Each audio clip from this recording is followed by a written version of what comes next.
Hello everyone, how are you? I hope you have gone through the videos of your FMM.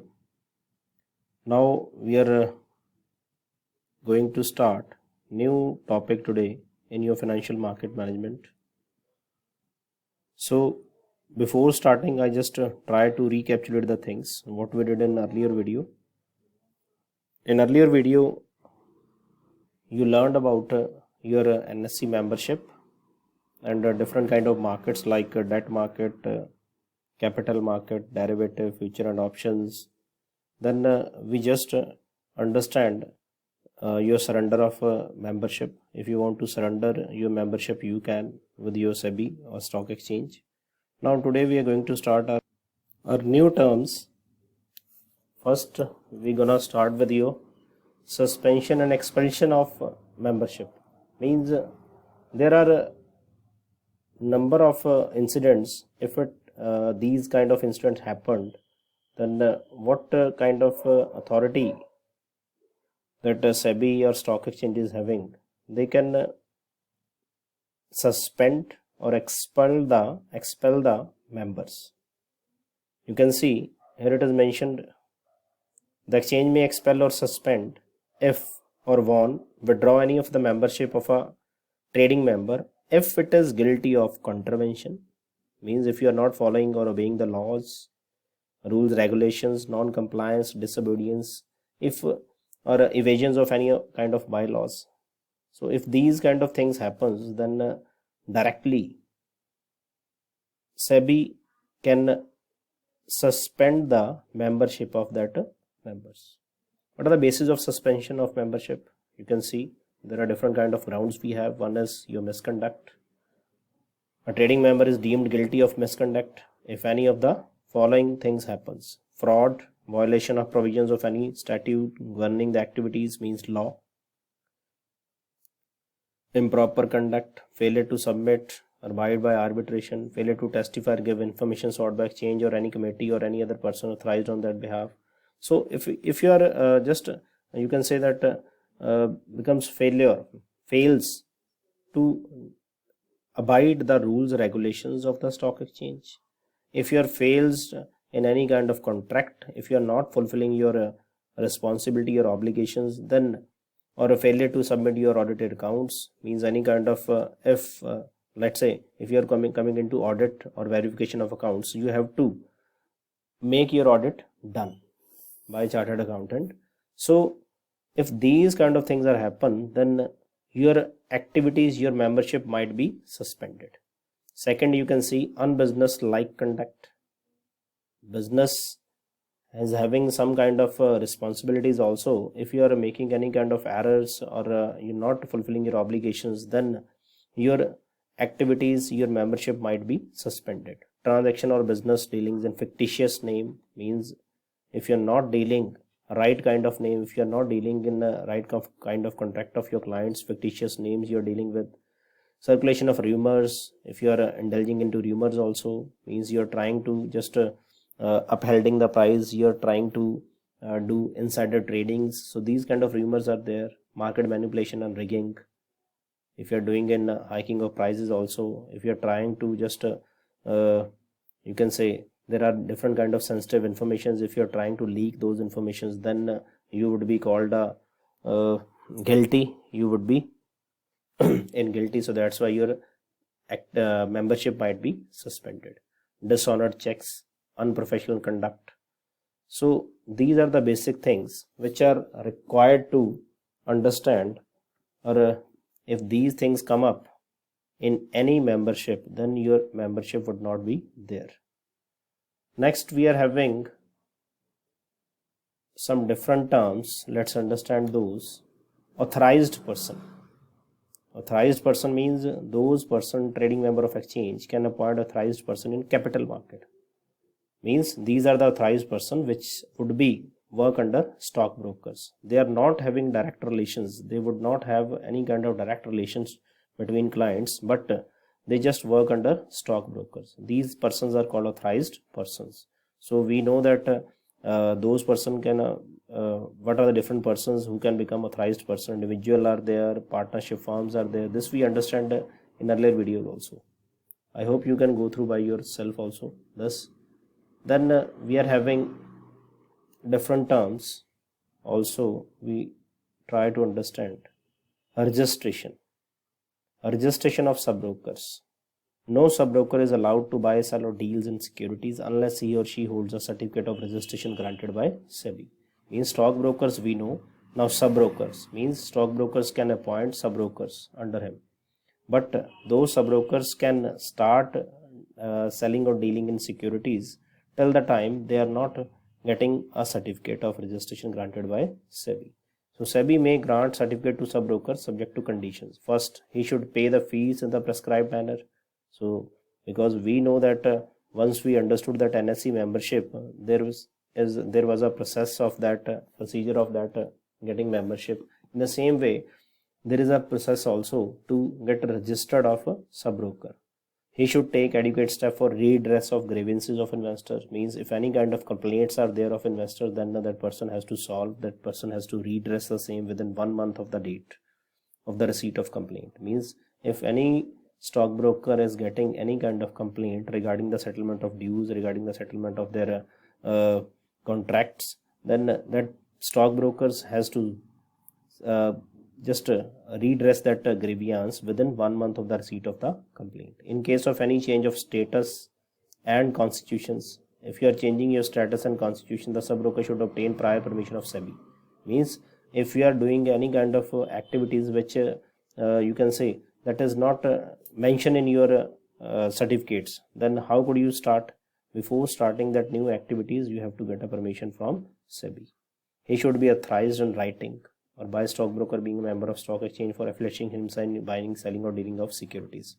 So each and everything you have to given to SEBI in writings. Then cancellation of registration is there. In case of trading member of stockbrokers or sub-brokers intend to cancel the registration as a sub-broker, then the sub-broker is required to following documents. Request letter of trading member, TM is called trading member. Undertaking from the trading member on the letterhead of trading member. Application from sub-broker for surrender of registration. It means you have to fulfill, you have to file some kind of documents. After verifying, after checking your documents, then your registration would be cancelled. Means if you are entering, if you are try to get new certificates, then there would be a process. In the same way, if you are surrendering, if you are if you are cancelling your registration, you want that you don't want to be a member of SEBI or stock exchange right now, so still there is a process. So processes are there in financial market management. Next we have next term, KYC. This you understood, KYC, know your clients. So means if you are making any contract with any clients, then you have to fulfill that you have to file a form that is called know your client. Means you should establish that relationship. You should just try to make ensure to SEBI that yes, this is my client and I have taken all the documents which are required to start doing that activities in your stock exchange. Unique client code. In the same way, once you are making any contract with the trading members, then you would be allotted a unique client codes like that is based on your PAN number. In case you can understand like a GST number. So same way, once you are working in a securities market, there would be unique client codes. That code is mentioned once you are opening your demat account also. So that UCC is very much required. Then we are having contract note. Contract note is a confirmation of trade done on a particular day. Means if you are making any kind of contract on a particular day, whether is it trading or a delivery basis, then contract note it is you can say confirmations. And what are the you can say different kind of things which are mentioned in the contract note. That is order number is there, trade number is there, order time is there, trade time, security time, what quantity you bought or sold, trade price, what is your what was your brokerage, settlement numbers, and detail of other levies, means a taxation also. So each and every kind of things is mentioned in your contract note, because without making this contract note you cannot start doing your work. Then next we are having code of advertisement. This is very much important. Code of advertisement.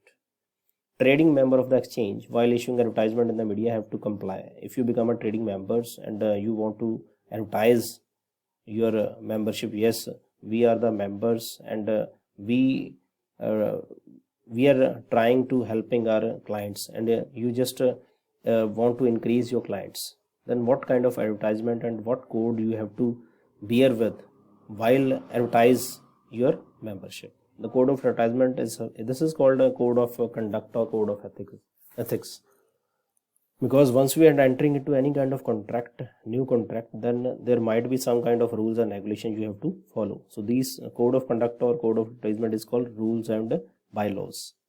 Advertisement shall include all the forms of communication issued by or on behalf of stockbroker in publicity available media. Means you have to include all the forms of communication issued by or on behalf of stockbrokers. Then forms of communication shall include forms of documents, pamphlets, circulars, brochures, notice.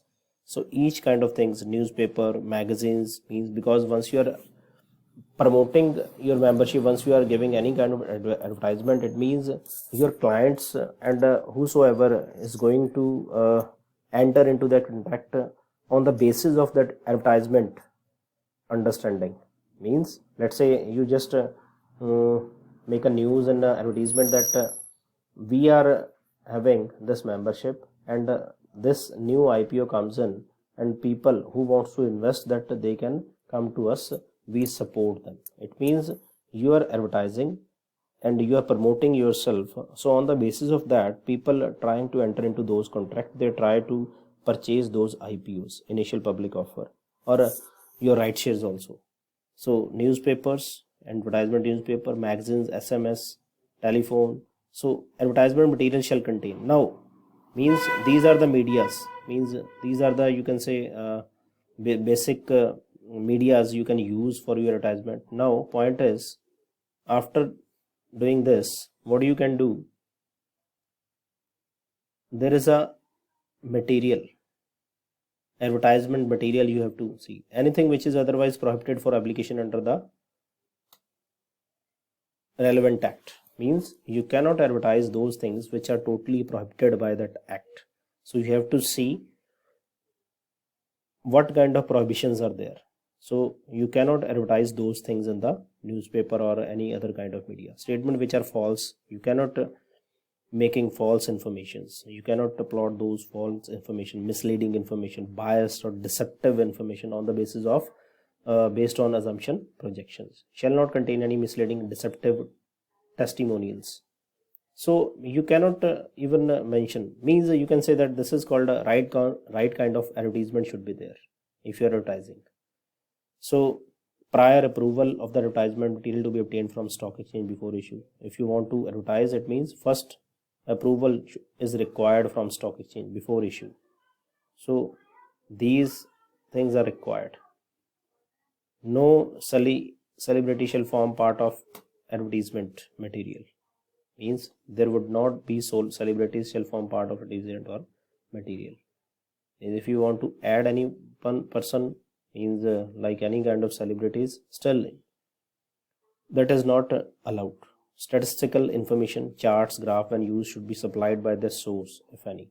Means if you are making any kind of advertisement, on the basis of that people can enter and make contract with you, that chart, graphs, that growth status, that profitability you want to show, that but that should be supported by some kind of source, specific source. Like if you are taking any kind of data, that company data is actually used by you, so you have to use that company data which is specifically mentioned, this is the source from you have taken this, that you are showing that this kind of profitability, if people enters into this contract, they can earn this much money.